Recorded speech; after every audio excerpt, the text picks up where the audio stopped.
St. Augustine commentary on the Gospel of John, chapter 8, verse 12 following. You see then, my brethren, you see if you see inwardly what kind of light this is, of which the Lord says, He that follows me shall not walk in darkness. Follow the sun, and let us see if you will not walk in darkness. Behold, by rising it comes forth to you. It goes by its course toward the west. Perhaps your journey is toward the east. Unless you go in a contrary direction to that in which it travels, you will certainly err by following it, and instead of east, will go to the west. If you follow it by land, you will go wrong. If the mariner follow it by sea, he will go wrong. Finally, it seems to you suppose that you must follow the sun, and you also travel yourself towards the west. Whither it so travels, let us see after it has set, if you will not walk in darkness. See how, although you are not willing to desert it, yet it will desert you, to finish the day by necessity of its service. But our Lord Jesus Christ, even when he was not manifest to all through the cloud of his flesh, was yet at the same time holding all things by the power of his wisdom. Your God is whole everywhere. If you fall not off from him, he will never fall away from you. Accordingly, he that follows me, says he, shall not walk in darkness, but shall have the light of life. What he has promised, he put in a word of the future tense. For he says not has, but shall have the light of life. Yet he does not say, he that shall follow me, but he that does follow me. What it is our duty to do, he put in the present tense, but what he has promised to them that to do, he has indicated by a word of the future tense. He that follows shall have. That follows now shall have hereafter.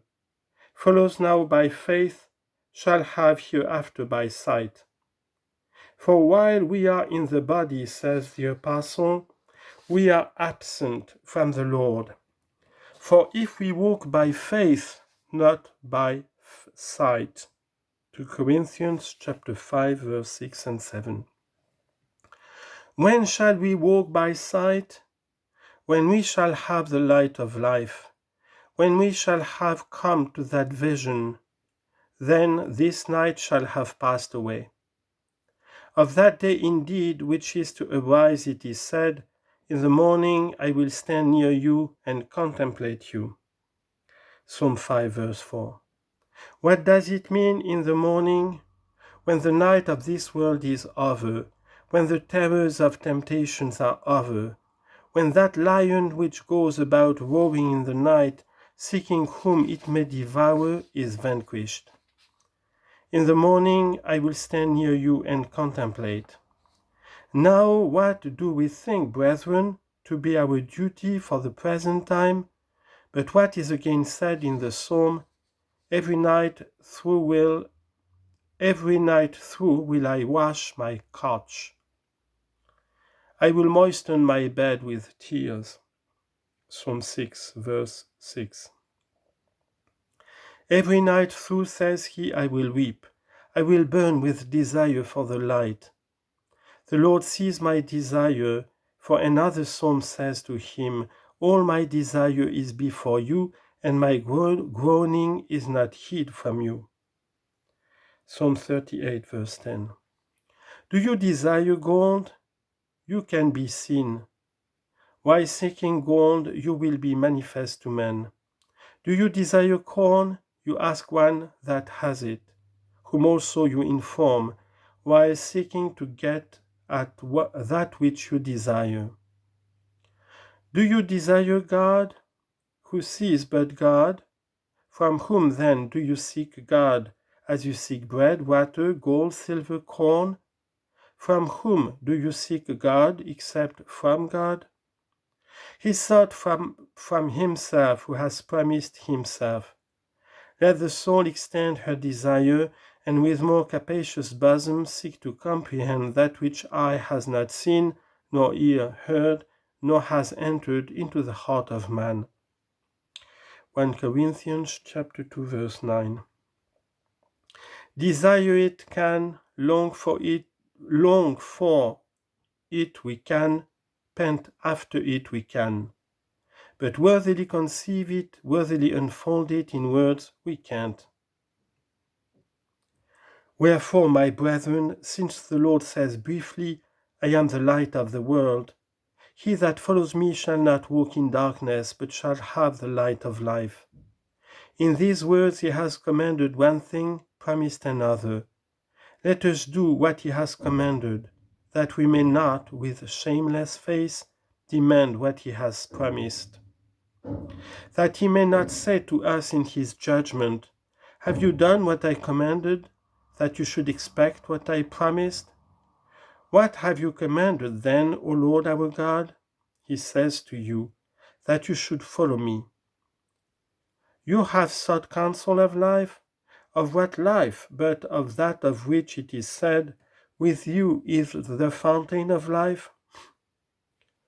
A certain man heard it said to him, go sell all that you have and give to the poor, and you shall have treasure in heaven, and come follow me. He followed not, but went away sorrowful. He sought the good master, went to him as a teacher, and despised his teaching. He went away sorrowful, tied and bound by his lusts.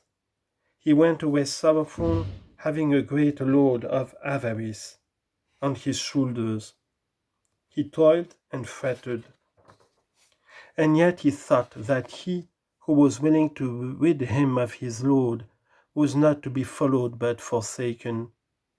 But after the Lord has by the gospel cried aloud, come unto me, all you that labor and are heavy laden, and I will give you rest. Take my yoke upon you, and learn of me, for I am meek and lowly in heart. Matthew chapter 11, verse 29.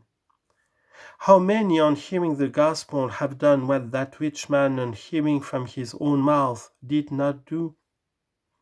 Therefore let us do it now. Let us follow the Lord. Let us loose the fetters by which we are hindered from following him. And who is sufficient to loose such bonds unless he help, to whom it is said, you have burst asunder my bonds? Psalm 116, verse 16. Of whom another psalm says, the Lord looses them that are in bonds, the Lord raises up them that are crushed and oppressed. Psalm 46, verse 8. And what do they follow who have been loosed and raised up, but the light from which they hear, I am the light of the world, he that follows me shall not walk in darkness? For the Lord gives light to the blind. Therefore we, brethren, having the eyes salve of faith, are now enlightened. For his spittle did before mingle with the earth, by which the eyes of him who was born blind were anointed. We too have been born blind of Adam, and have need of him to enlighten us. He mixed spittle with clay. The Word was made flesh and dwelt amongst us. He mixed spittle with earth.